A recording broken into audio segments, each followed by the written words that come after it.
여호와를 자기 하나님으로 삼은 사람은 복이 있습니다. 하나님을 자기의 아버지라 부르는 자는 복이 있습니다. 왜냐하면 그 아버지의 나라로 갈 수 있게 되기 때문입니다. 이 놀라운 비밀이 이 땅에서 살아가는 동안에 우리에게 소용이 없는 것처럼 세상은 이루어져 가고 있지만 이것이 얼마나 놀라운 은혜이고 비밀인지를 우리가 알아가게 하여 주시옵소서. 예수님 이름으로 기도드리옵나이다. 아멘. 우리 오늘 본문 말씀 보도록 하겠습니다. 시편 16편 8절로 11절 말씀입니다.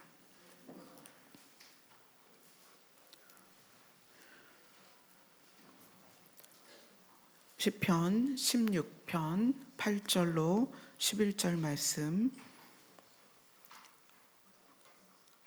찾으셨으면 다 같이 한 목소리로 읽겠습니다. 시작.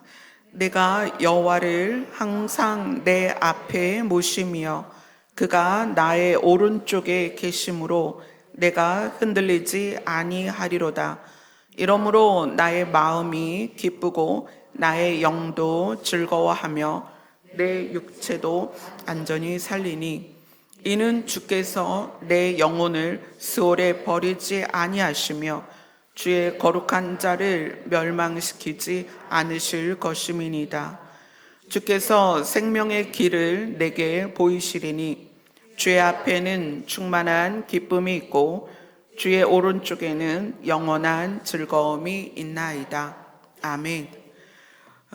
우리가 시편 16편 8절로 11절 말씀이 올해에 우리에게 주어진 주제이기도 하고 우리가 늘 기억해야 될 말씀이기도 합니다.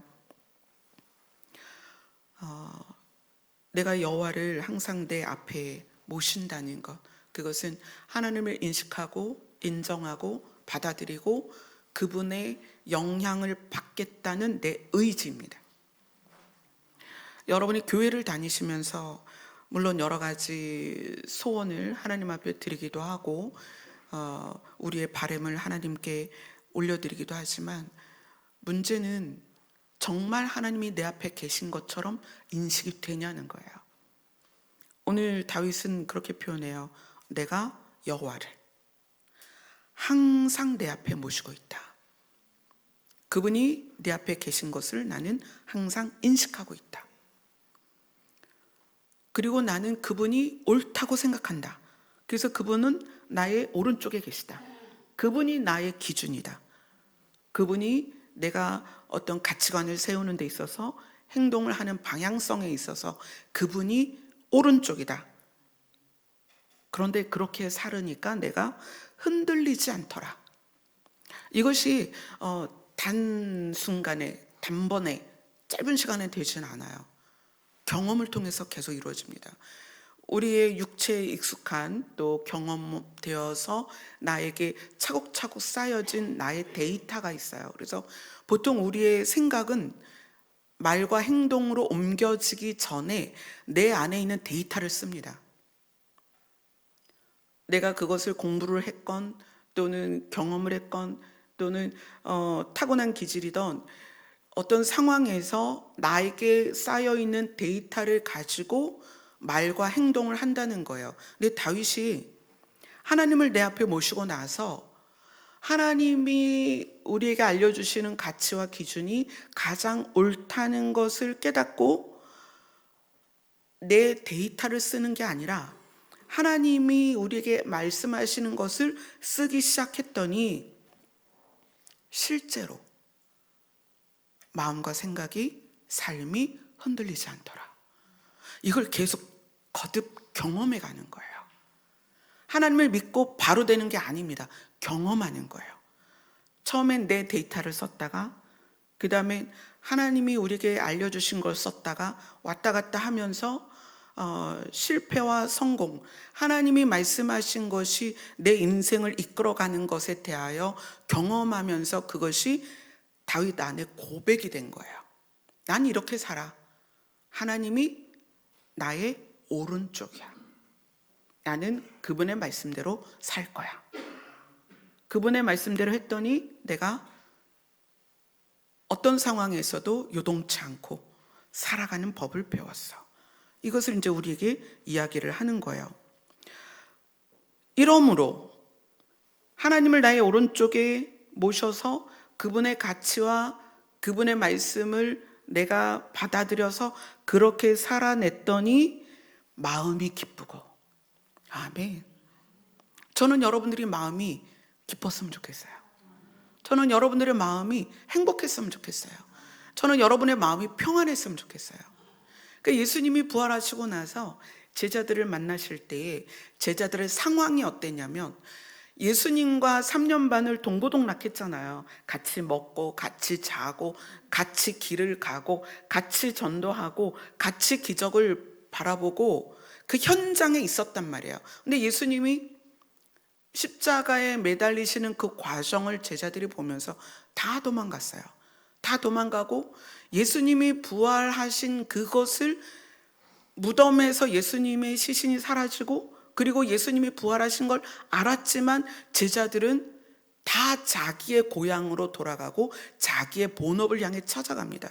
그래서 예수님이 부활하신 후에 제자들을 만났을 때 첫 마디가 뭐였냐면 평안하냐라고 물어보세요. 너의 마음의 기준과 기초와 가치관들이 훼손되지 않았니? 내가 너와 함께 했을 때와 내가 너희와 분리되었을 때 지금 너희의 가치관과 기준이 무엇으로 되어 있니? 라고 묻는 거예요. 우리에게 지금 이 시편은 굉장히 중요한 걸 이야기합니다. 하나님을 나의 오른쪽에 두고 그 하나님의 생각과 말씀을 내가 가치로서 받아들였을 때 흔들리지 않고 내 마음이 기쁘고 나의 영이 즐거워하고 내 육체도 안전히 살리니. 이게 저는 여러분의 삶에서 경험되어졌으면 좋겠습니다. 하나님은 그러한 우리를 하나님을 내 앞에 모시고 그분이 나의 기준이 되고 기초가 되었을 때 하나님은 우리를 수월에 버리거나 또는 멸망시키지 않겠다라고 오늘 시편 16편 10절이 이야기를 합니다. 주께서 내 영혼을 수월에 버리지 아니하실 것이고 주의 거룩한 자를 멸망시키지 않으실 것이다. 하나님은 우리가 하나님을 내 앞에 두는 순간부터 생명의 길을 보이십니다. 처음에 믿을 때에는 믿음이 뭔지, 영생이 뭔지, 천국이 뭔지를 알지 못하지만 하나님은 시간 우리에게 개입하셔서 우리를 인도해 가세요. 그래서 하나님이 우리가 알아듣도록 우리가 상상력을 발휘해서 하나님의 존재를 유측할 수 있도록 하나님이 자기 자신을 목자다, 남편이다, 아버지다 이렇게 계속 표현을 해주시는 거예요. 내가 너희를 인도할 것이다, 도울 것이다, 책임질 것이다. 너희들의 생명의 길을 내가 인도할 것이고, 근데 그것에 대해서 하나님은 주 앞에 충만한 기쁨이 있고 우리를 살리는 것을 하나님은 기뻐하십니다. 주의 오른쪽에는 영원한 즐거움이 있나니 우리를 살리는 것을 하나님은 옳다고 생각하신다는 거예요. 아멘. 우리가 어떠하든지. 그래서 생명은 신의 생명과 육체의 생명이 있다는 것을 여러분이 늘 기억하셔야 됩니다. 생명은 신의 생명과 육의 생명이 있다. 그럼 하나님을 믿는 우리에게는 무엇이 강조되는 것이냐? 신의 생명에 대한 것을 나누는 거예요. 신의 생명에 대해서 제가 지난주에 이야기를 했습니다. 신의 생명에 두 날개가 있다. 하나는 은혜고 하나는 믿음이다. 자, 우리 전도서를 한번 가볼게요. 시편, 잠언, 전도서입니다. 그래서 시편 뒤에 잠언이 있고 잠언 뒤에 전도서가 있어요. 전도서는 다윗의 아들 솔로몬이 쓴 책입니다. 전도서 3장 11절을 보겠습니다.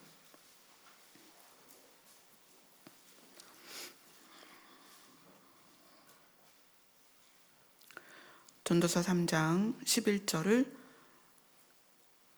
같이 읽도록 하겠습니다. 시작. 하나님이 모든 것을 지으시되 때를 따라 아름답게 하셨고 또 사람들에게는 영원을 사모하는 마음을 주셨느니라. 그러나 하나님이 하시는 일의 시종을 사람으로 측량할 수 없게 하셨도다. 하나님이 천지 창조를 하셨고 때를 따라 이 창조하신 것을 살아가도록 하나님이 돕고 계세요. 그리고 사람들에게는 영원을 사모하는 마음을 주셨다. 이건 뭐냐면 우리가 하나님의 형상대로 지음을 받았고 하나님의 영원의 조각이 우리 안에 들어와 있어요. 그거를 우리는 영이라고 부릅니다. 이 영은 육에 속한 게 아니고 신에 속한 거예요. 그 영이 우리 안에 들어와 있기 때문에 이 영은 영원을 사모한다는 거예요. 자, 육은 시간에 속해 있습니다. 제가 어제 시간에 대해서 생각을 하다가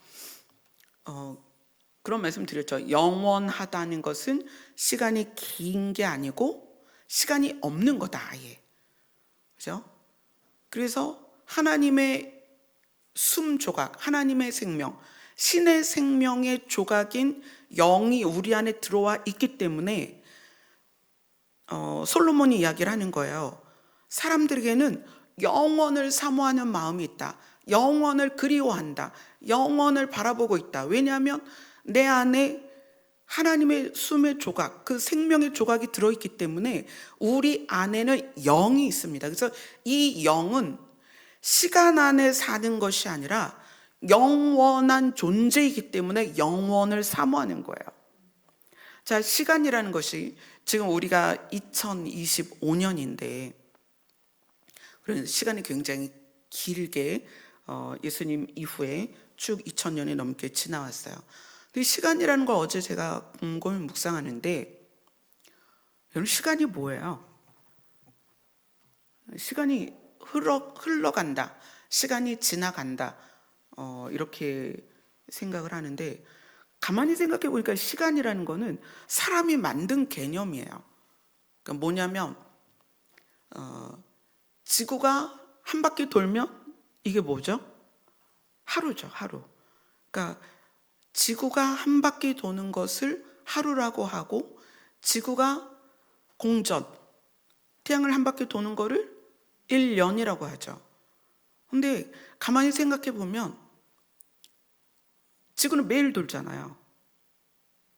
우리는 매일 시간이 흘러서 많이 온 것 같지만 정신 차려 보면 지구가 한 번 도는 거예요. 그냥 돌고 그 자리에 있는 거예요. 또 돌고 그냥 그 자리에 있는 거예요. 또 돌고. 여러분 제가 어제 혼자 시간에 대해서 곰곰이 생각을 해봤어요. 우리는 시간이 흘러간다, 시간이 길게 간다 막 이렇게 생각하는데 우리는 그냥 제자리에 있는 거예요. 지구가 한 번 도는데 하루에 자전 한 번에 하루인데 이 자전 한 번에 그냥 제자리에 계속 있는 거예요. 또 공전이 지구가 이제 태양계를 한 번 도는 건데 이 공전 한 번으로 1년이라고 하지만 제자리로 돌아온 거예요. 그러니까 매번 우리가 아침에 눈을 뜨고 밤에 잠을 자지만 그 자리에 있는 거고요. 지구가 봄, 여름, 가을, 겨울에서 네 계절을 지나서 또 봄이 되지만 결국은 자기 자리인 거예요. 그러니까 하나님이 우리에 대해서 뭐라고 말씀하시냐면 내가 처음과 끝이고 시작과 끝이고 그리고 또 하루가 천년 같고 천년이 하루 같다. 이런 알쏭달쏭한 말씀을 하신단 말이에요. 시간에 대해서. 천년이 하루 같고 하루가 천년 같다. 그러니까 하나님이 우리를 향해 보실 때에는 우리는 늘 그냥 제자리에 있는 거예요. 그냥 제자리에서 하루, 이틀, 사흘, 나흘 그냥 지나가는 거예요. 그래서 어떤 사람은 10살, 어떤 사람은 50살, 어떤 사람은 80살, 이게 그냥 지구가 공전을 한번 한 것이 우리의 한 살이 지나가는 건데, 하나님이 보실 때는 우리는 계속 그 자리에 있는 거예요. 그죠? 우리는 그냥 하루, 1년이 우리 안에 쌓일 뿐이에요. 그 시간이라는 게 유한하고 무한하지 않습니다. 유한하고 제한적이고, 우리에게 주어진 건 굉장히 제한적이고, 늘 아침에 해가 뜨고 저녁에 해가 지는 것처럼 우리는 이렇게 그냥 반복 안에 있다는 거예요. 반복 안에. 이것을 우리가 시간이라는 개념을 만들어서 24시간이라고 정하고 측정하고, 그리고 12개월로 또 측정해서 시간이라는 개념 안에 우리를 두었지만, 우리는 실상은 우리 안에 있는 영은 시간이 상관이 없는 존재예요. 그래서 전도서에서 솔로몬은 그렇게 얘기해요. 사람들에게는 영원을 사모하는 마음이 있다. 왜냐하면 원래 우리의 영은 영원한 존재이기 때문에. 그래서 이 신의 생명이라는 것은 신에게 속해 있기 때문에 육체의 노력으로는 얻을 수 없습니다. 히브리서 11장은 믿음장인데, 믿음에 대하여 이제 우리 믿음의 조상부터 해서 믿음에 대해서 쭉 나오고 있어요. 근데 8장, 9장, 10장까지는 뭐에 대한 얘기가 나오냐면 제사장과 제사에 대한 이야기가 나와요. 영원을 사모하는 마음이 이미 우리 안에 인간에게 주어졌다는 거예요. 그거는 아담 때부터, 영원을 잠깐이나마 맛보았던 아담 때부터 그냥 우리의 유전자 안에, 그러니까 인간의 유전자와 사자의 유전자는 전혀 다르죠. 우리 안엔 유전자가 있어요. 그러니까 이 유전자 안에 뭐가 있냐면 영원을 사모하는 유전자가 있다는 거예요. 그죠? 연세 드신 분들이 아유 내가 빨리 죽어야지. 사실 그거 거짓말이거든요. 인간은 오래 살고 싶어요. 그래서 불로초를 찾아다니는 거예요. 근데 이게 육체의 유지를 위한 게 아니고요, 우리 안에 유전자 안에 그게 그려져 있다는 거예요.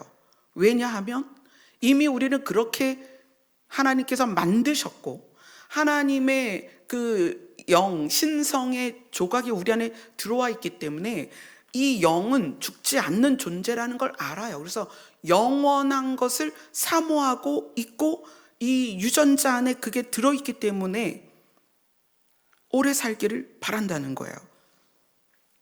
그런데 문제가 있어요. 사람이 왜 죽게 됐어요? 죄 때문에. 그죠? 사람은 그래서 본능적으로 영원한 것을 추구하며 죄에 대한 죄책감이 있어요. 죄 때문에 죽게 된 걸 안단 말이에요, 인간이. 이거를 교회에 와서 공부해서 아는 게 아니라 우리의 유전자가, 그러니까 아담과 하와가 가인을 낳으면서 아담과 하와의 유전자로 가인과 아벨이 태어났죠. 그 아들은 엄마와 아빠의 유전자가 합쳐져서 유전자가 만들어진 거예요, 이 아이가. 그 이후에는 아담과 하와 이후로 태어난 모두는 우리에게 이르기까지, 제일 어린 할인이에 이르기까지 어떤 유전자가 있냐면 영원을 사모하는 유전자와 죄 때문에 죽을 수밖에 없는 것을 알고 있다는 거예요. 그게 우리에게 있다는 얘기예요. 그래서 하나님은 가인에게 뭘 말했냐면 너 죄를 다스려라. 네 유전자 안에 죄가 있는데 너 그거 다스려라. 근데 그거를 못 다스려서 어떻게 했어요? 동생을 죽여버렸죠. 그 죄를 다스려라. 왜 죄를 다스리라고 말했냐면 가인의 유전자 안에 죄가 있단 말이에요. 그게 그려져 있어요. 그래서 역사 대대로 우리가 이제 역사라는 거는 이렇게 써서 기록된 것을 우리가 보는 거잖아요. 역사를 보면 모든 인종은 인종과 상관없이 뭐가 있냐면 제사가 있어요. 제사. 그 대상, 제사를 드리는데 그 대상이 정확히 하나님은 아니지만, 왜냐하면 그들이 쭉 내려오면서 하나님을 잃어버렸으니까. 그런데 인간에게는 내 죄가 해결되지 않으면 영원을 사모하는 마음이 영원을 얻을 수 없다는 것을 본능적으로 알기 때문에 우리가 역사로서 배우는 그 역사 이전에도 이미 사람들은 뭔가를 했다는 거야, 내 죄 때문에. 그래서 동물을 잡든, 동물로는 안 되겠다, 그리고 자기 자식을 잡든 피로써 자기의 문제를 해결하려는 본능이 있었다는 거예요. 그거는 어느 나라든 어느 민족이든 상관없이 그들의 역사 안에 그 그림들이 들어있어요. 왜 그럴까요? 영혼을 사모하는데 죄 때문에 영혼에 이르지 못한다는 것이 본능적으로 알고 있기 때문에 그 자기의 죄를 해결하는 방식이 제사였다는 거예요. 그래서 히브리서 8장, 9장, 10장은 제사장과 제사와 신에 대한 이야기예요. 그런데 그것으로 할 수 없다. 왜냐하면 인간의 죄를 더군다나 동물로서는 해결할 수 없고, 인간의 죄를 죄인이 해결할 수 없고, 그래서 인간의 죄를 어떻게 하기 위해서? 신이 해결하기 위해서 죄 없는 인간의 피로, 죄인의 피를 깨끗게 했다. 그게 예수 그리스도의 사역이라는 거예요. 그래서 사람들이 이제 생각을 해요. 아니 2000년 전에 예수님이 죽으셨는데 그게 어떻게 우리의 죄를 사합니까? 예수님이 2000년 전에 흘리신 피는 우리의 모두의 죄를 어떻게 사하냐? 로마서에서는 그렇게 얘기해요. 한 사람으로 인해 죄가 들어왔다. 그러니까 아담과 하와가 지은 죄로 인해 그 유전자의 죄가 적혀져서 우리는 본능적으로 죄인으로 태어난 거예요. 그래서 예수님은 죄 없으신 인간의 피로서 아담의 죄를 사합니다. 죄의 값을 치러버려요. 그래서 그 이후로 그거를 받아들인 사람들에게는 유전자에서 죄가 지워지는 거예요. 그래서 죄를 사함받았다. 그것을 구원받았다. 그리고 죄가 없어지니까 이제 어떻게 되는 거예요? 우리가 신의 생명을 가지고 우리가 사모하는 영원, 그곳을 향하여 갈 수 있게 되었다는 거죠. 자, 성경을 봅시다. 로마서 10장 10절을 봅니다.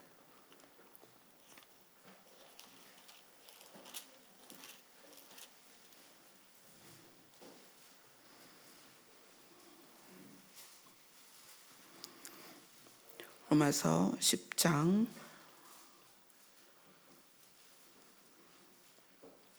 10절부터 13절까지입니다.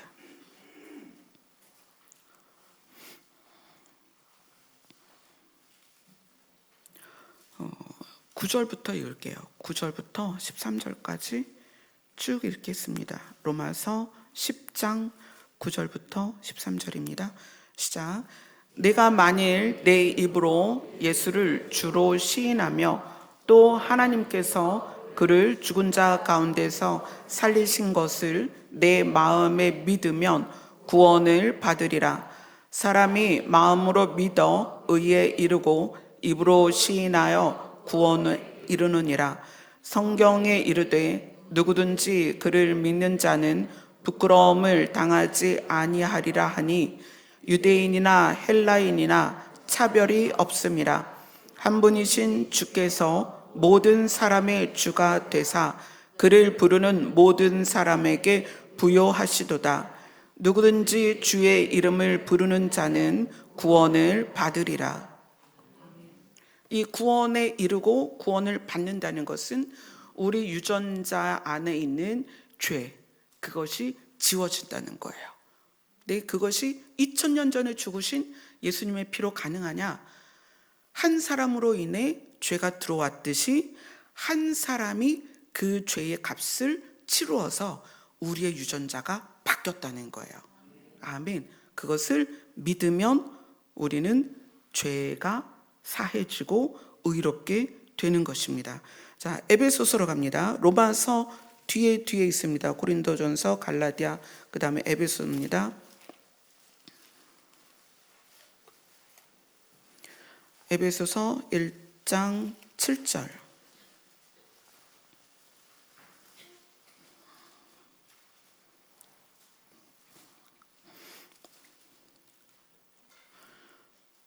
같이 읽습니다. 에베소서 1장 7절 시작.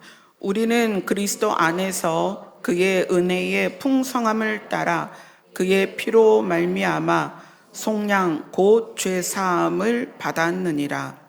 아멘. 우리가 죄사함을 받는 것은 믿음 때문이지만 그 믿음으로 죄사함을 받게 하는 그것을 성경은 은혜다. 우리가 어떤 노력도 없이 값없이 받는 것이기 때문에 그것을 은혜다라고 그러는 거예요. 그래서 신의 생명이 우리 안에 주어지는 것은 믿음 때문이고, 그렇게 믿음으로 신의 생명이 우리 안에 주어진 것은 은혜입니다. 자, 믿음은 뭘까요? 믿음. 예수님이 우리 죄 때문에 죽으셨다는 걸 믿는 거예요. 내용은. 그런데 그것을 조금 더 설명하자면 믿음은 뭐냐면 하나님이 나를 사랑하신다는 걸 받아들이는 거예요. 예수님이 십자가에 죽으신 것을 어떻게 표현했냐면 하나님이 너희를 사랑하는 것을 확증하셨다, 이렇게 얘기를 해요. 그럼 믿는다는 것은 믿어야지 이게 아니라, 믿는다는 것은 하나님이 나를 사랑하신다, 이 고백이에요. 여러분, 믿음을 키우기 위해서 산기도 가고 철야하고 물론 그럴 수는 있어요. 근데 진짜 믿음이 뭐냐? 하나님이 나를 사랑하셨구나, 이걸 아는 거예요. 믿음은 하나님의 사랑을 받아들이는 거다. 믿음은 하나님이 나를 사랑하신다는 걸 깨닫는 거예요. 믿음은 신이 육체인 나에 대하여 관심이 있고 나를 사랑하셨다, 그게 고백되어지는 거예요. 그냥 하나님이 계셔, 하나님이 예수님을 보내서 이 땅에서 십자가를 지셨고 그래서 우리가 죄가 사함 받았대, 이거는 내용이에요. 내용. 본질은 뭐냐는 거예요. 본질. 믿음의 본질은 하나님이 나를 사랑하신다는 거예요. 그래서 우리의 믿음이 우리 안에 역사를 한다는 것은, 믿음이 우리 안에 역사한다는 것은 뭔가 사역을 하고 뭔가 능력을 행하고 이게 아니에요. 하나님의 믿음이 우리 안에 역사한다는 것은 내가 그분의 사랑 때문에 눈물이 나는 거예요. 우리 안에 믿음이 역사한다는 것은 그분의 사랑이 믿어져서 그게 너무 감사해서 내 안에서 밖으로 그분의 사랑이 표현되는 거예요. 믿음의 표현, 믿음의 삶, 그게 뭐냐? 하나님이 나를 사랑하셔서 자기 아들을 이 땅에 보내셨구나, 그게 받아들여지는 거예요. 그래서 그 하나님의 사랑이 울먹여져서 목매어져서 그 다음부터 우리가 살 때에 사람을 대하든 어떤 상황이든 어떤 사건에서든 그 사랑이 나에게서 나오는 거예요. 그게 우리의 믿음의 능력입니다. 하나님의 생명력은 하나님의 생명력은 육체의 노력으로 되는 게 아니에요. 하나님의 생명력은 믿음이 성장을 해야 돼요. 근데 믿음의 성장이 뭐냐? 여러분, 어떤 은사나 어떤 우리 교회 안에서의 사역이나 이게 믿음의 성장이 아니에요. 하나님이 나를 사랑하신다는 것이 너무 알아지고 깨달아져서, 우리 유전자에 죄가 있어서 동물을 잡고 자식을 잡아가면서 어찌하든 이 죄를 탈피해 보려 했던 조상들의 노력에서 이제 그럴 필요가 없구나. 하나님이 나를 사랑하셔서 자기 아들을 이 땅에 보내시고 내 대신 그를 쪼개서 그 피로 나를 살리셨구나라는 것이 먹먹하게 가슴에 가득 차서 어떤 상황에서든 그 사랑으로 반응하는 것이 믿음의 성장입니다. 그리고 우리의 믿음의 성장은 그 은혜를 아는 거예요. 육체의 생명 안에 가두어져서 발버둥 치며 이 육체의 생명력은 내가 옳다는 걸 증명하거든요. 육체의 생명력은 내가 옳아야 돼요. 내가 가져야 되고, 내가 힘이 세야 되고, 내가 드러나야 되고, 누군가 나를 알아줘야 되고, 누군가가 나를 인정해줘야 돼요. 그게 육체의 생명력이에요. 근데 하나님의 생명이 우리 안에 들어오면 그 하나님의 생명력으로 살아야 돼요. 근데 그 하나님의 생명력이 어떻게 강화되느냐? 믿음이 성장해야 돼요. 그리고 하나님의 은혜를 깨닫는 거예요. 그것이 우리 안에 있는 신의 생명력이 강화되는 거예요. 하나님의 사랑이 나를 통해 표현된다는 게 뭘까요? 우리가 하나님의 의에 대해서 작년에 많이 나눴어요. 하나님의 의, 하나님의 오르심. 하나님의 사랑이 나에게서 밖으로 표현되는 것, 하나님의 사랑이 내 안에만 머무는 것이 아니라 나에게서 드러나는 것은 옳음을 선택하는 거예요. 어떤 옳음? 하나님의 옳음. 하나님의 의를 내가 선택하는 거예요. 우리는 육체로 살기 때문에 우리의 감정이 굉장히 중요합니다. 내가 어떻게 느꼈느냐? 기분이 나빠, 화가 나, 무시당하는 것 같아, 나를 비웃는 것 같아, 나를 공격하는 것 같아, 나를 업신여기는 것 같아, 나를 차별하는 것 같아. 우리는 우리의 육체의 감각이 나에게 쌓여진 데이터로 그거를 느껴요. 감정적으로 느껴요.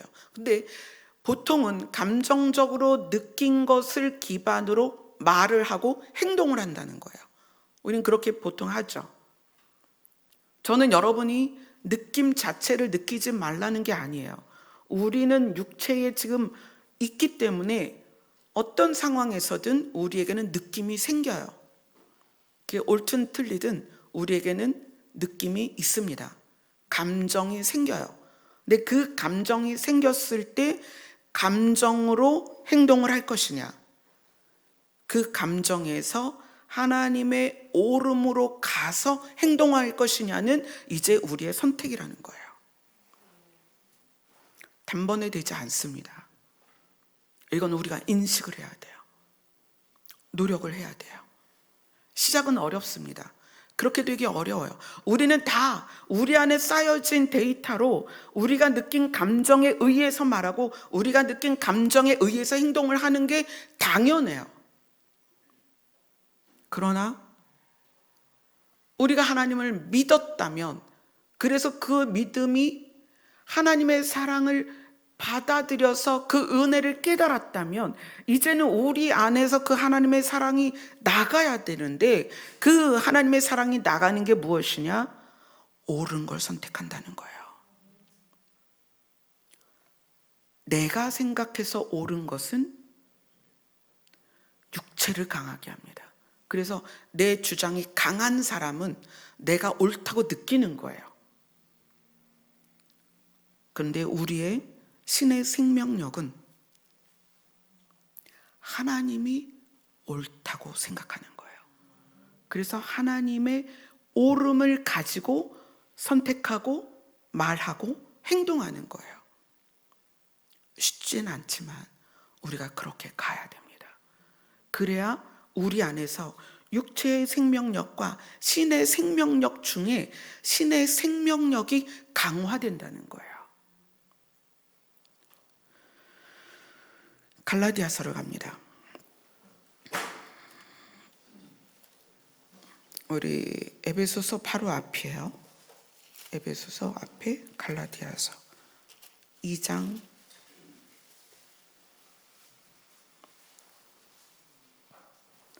20절입니다. 같이 읽습니다. 2장 20절 시작. 내가 그리스도와 함께 십자가에 못 박혔나니 그런즉 이제는 내가 사는 것이 아니요 오직 내 안에 그리스도께서 사시는 것이라. 이제 내가 육체 가운데 사는 것은 나를 사랑하사 나를 위하여 자기 자신을 버리신 하나님의 아들을 믿는 믿음 안에서 사는 것이라. 자, 바울의 고백입니다. 바울은 자기 자신이 그리스도와 함께 십자가에 못 박혔다라고 얘기를 해요. 그 얘기는 예수님이 십자가에 못 박히심으로 자기 안에 유전자에 흐르는 죄가 예수님의 십자가에 못 박히심과 함께 사라진 것을 아는 거예요. 그래서 이제는 나는 죽었고 내 안에서 이제는 그리스도가 사시는 것이다. 그러나 아직은 육체가 살아있기 때문에 육체 가운데 살고는 있지만 뭐에서 산다? 믿음 안에서 사는 것이다. 이제는 육체가 살아있어서 육체로서 살고는 있지만 이것은 하나님의 아들을 믿는 믿음 안에서 사는 것이다. 그렇기 때문에 바울은 자기의 기준이나 어떤 그 가치관에서 자기의 행동을 결정하는 것이 아니라 하나님의 옳음을 가져와서 자기의 삶을 살아가는 데 있어서 그것을 사용하겠다는 거예요. 옳음을 선택하는 것은 내가 옳다는 것을 내가 옳다는 것을 다른 사람에게 보여주려고 옳음을 선택하는 게 아니에요. 보통은 우리가 어떤 행동을 할 때 그런 생각을 많이 해요. 봐, 내 말이 맞지? 내 선택이 맞았지? 내 행동이 맞았지? 이거를 증명하려고 하는 행동들이 굉장히 많습니다. 우리가 하나님의 옳음을 선택하는 것은 나의 옳음을 증명하려고 선택하는 게 아니에요. 하나님의 옳음을 선택하는 것은 그분이 옳기 때문에 그분의 옳음을 인정하고 수긍하고 수용하는 것에 대한 반응이에요. 아멘. 여러분, 성경을 내가 옳다는 걸 증명하려고 쓰는 경우가 굉장히 많습니다. 하나님의 말씀은 하나님이 옳다는 것을 증명하는 거예요. 그래서 우리가 하나님의 말씀을 사용할 때는 내가 옳다는 것을 증명하려고 쓰면 안 되는 거예요. 하나님이 옳다는 것을 증명하는 거예요. 마찬가지로 우리가 삶에서 옳음을 사용하는 것, 옳은 것을 선택하는 것, 옳은 것을 행동해 내는 것은 내가 옳다는 것을 증명하는 것이 아니라 하나님이 옳으시기 때문에 그 옳음에 대한 내 반응이라는 거예요. 그래서 신앙생활이 쉽지 않아요. 바울처럼 우리가 내 가치관과 기준과 행동 양식과 생활, 그 생각의 방식을 다 십자가에 못 박아야 합니다. 그리고 성경에 나와 있는 하나님이 예수 그리스도를 통하여 성령을 통하여 우리에게 알려주신 옳음을 선택해야 됩니다. 하나님께서는 우리에게 생명의 길을 보여주시겠다. 그걸 따라오면 영원한 생명을 누리는 그곳까지 갈 수 있다. 따라와라. 예수님이 동일하게 말씀하십니다. 내가 곧 길이다. 내가 곧 진리다. 나로 말미암지 않고는 아버지께 갈 수가 없다. 오늘 제목이 생사의 기로예요. 생사의 기로. 기로라는 말 잘 안 쓰죠, 요즘은. 갈림길? 고민하는 거예요. 삶과 죽음. 그걸 고민하는 거예요. 어떻게 어디로 가야 되는가. 우선은 첫 걸음이 예수님을 믿는 것인데 그 첫 걸음이 하나님이 나를 사랑하신다는 것을 받아들였으면 좋겠습니다. 때로는 부모도 자식을 사랑하지 않을 때가 있습니다. 때로는 부모도 자식을 사랑하지 않고 죽게 내버려 둘 수 있습니다. 때로는 부부가 서로 사랑하지 않을 수 있습니다. 많죠. 그래서 이혼하는 거죠. 때로는 자녀가 부모를 사랑하지 않을 수 있습니다. 세상은 그래요.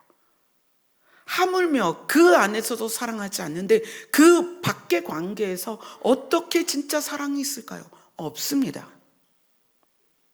우리는 다 자기의 유익을 구하며 삽니다. 부부 사이에서도 자기의 유익을 구해요. 부모 자식도 자기의 유익을 구합니다. 형제도 자기 유익을 구해요. 그런데 하나님은 그렇지 않다는 거예요. 그냥 우리가 우리의 유전자에 있는 죄대로 그냥 지옥 가도록 내버려 두실 수 있다는 거예요. 그런데 왜 하나님이 직접 사람의 몸으로 이 땅에 오셨느냐? 그분의 그 질, 신의 성품이라고도 하지만 성품이라고 하면 만들어지는 어떤 그런 개념이 우리 안에 있잖아요. 신의 질 자체가 사랑이기 때문에 그분이 우리를 긍휼히 여겼다. 성경은 그렇게 말해요. 그걸 받아들이는 거예요. 다윗의 고백처럼 부모도 나를 버렸고 나는 수치 가운데 태어났고 형제도 나를 버렸고 아들도 나를 버렸고 신하들도 나를 버렸지만 누구만이? 하나님만이. 다윗의 고백이에요. 나를 사랑하셨다. 맞습니다. 여러분이 속한 모든 관계에서 여러분들이 미움을 받을 수 있고 모든 관계에서 여러분이 사랑을 받을 수 없는 상황에 있을지라도 단 한 분 하나님은 여러분을 사랑하십니다. 그걸 받아들이는 것이 믿음입니다. 이것이 여러분 안에서 생명의 길의 첫 걸음이었으면 좋겠습니다. 아멘. 기도하겠습니다.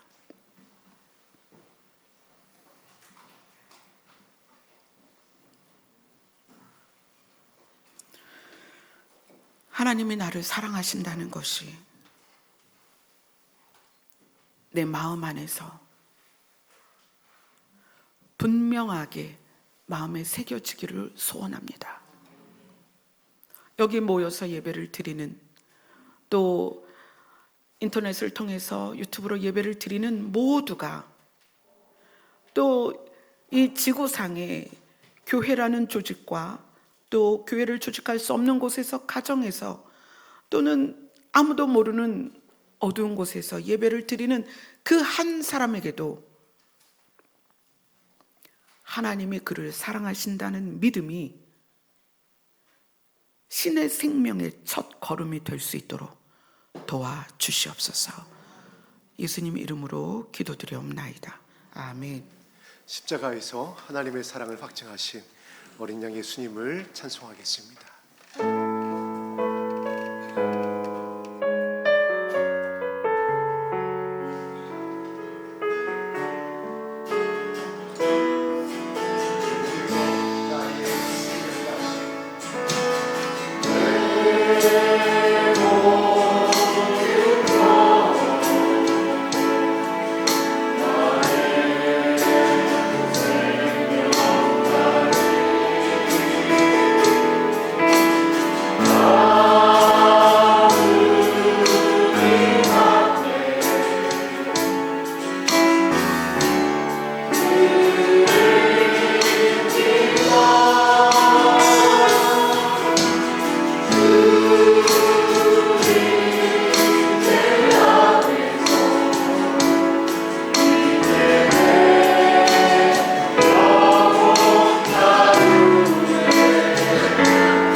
하나님이 신이신데 그 신이 우리를 향하여 말씀하시는 거예요.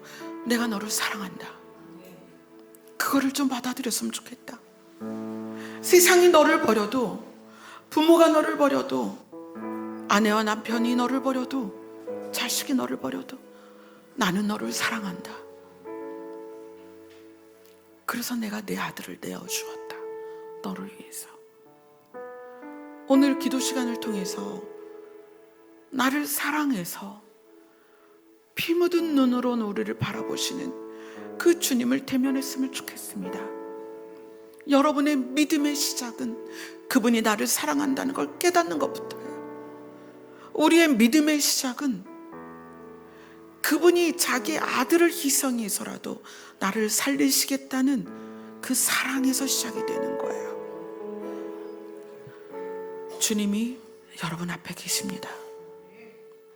기도하겠습니다.